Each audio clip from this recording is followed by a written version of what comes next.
Patulugin ko lang dito ah. Sige lang po. Pagising niya, camping tayo, Papa.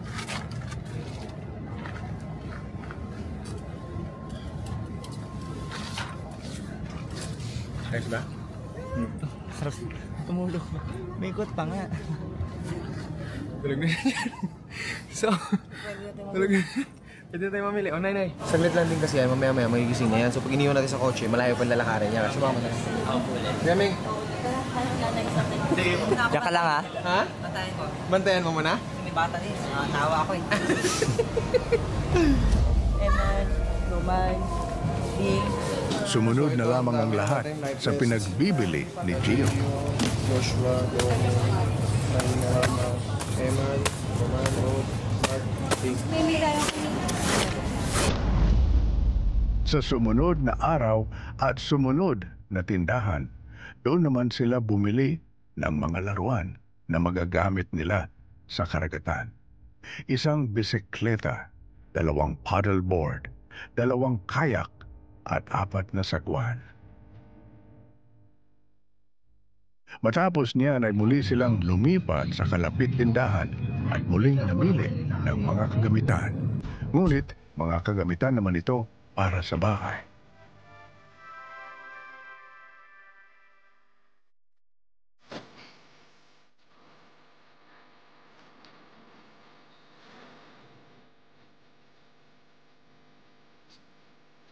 Sandali lang sana.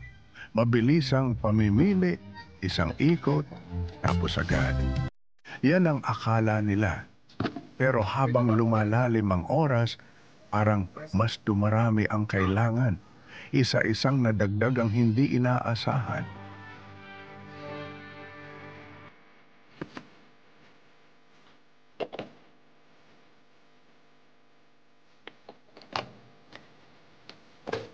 Patuloy lamang silang lahat sa pagsunod sa mga bilihin. Ngunit hindi pa rin malinaw sa bawat isa kung para saan ang lahat ng ito.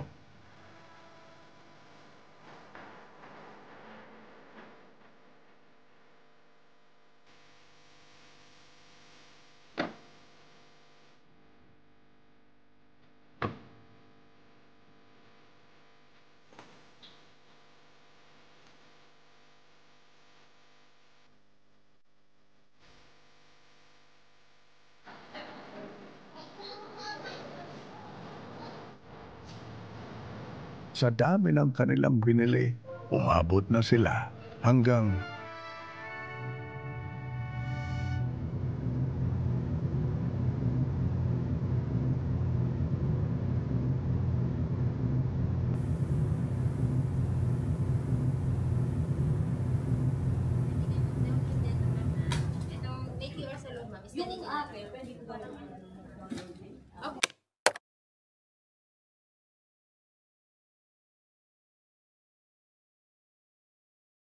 So, ayan, kita nyo naman malaking box ako sa ayan yung mga dala natin.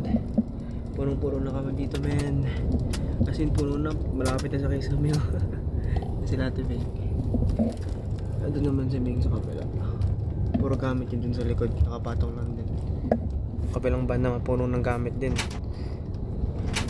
Tapos driving lang tayo ngayon, driving. Long ride. Literal na long ride. Pero di ko pa rin alam saan tayo pupunta. At saan natin gagamitin yung mga gamit na to. Pupunta daw tayo sa Batangas eh. So alamin natin anong meron ba doon. So bala na, anong meron doon? Diba? Diba?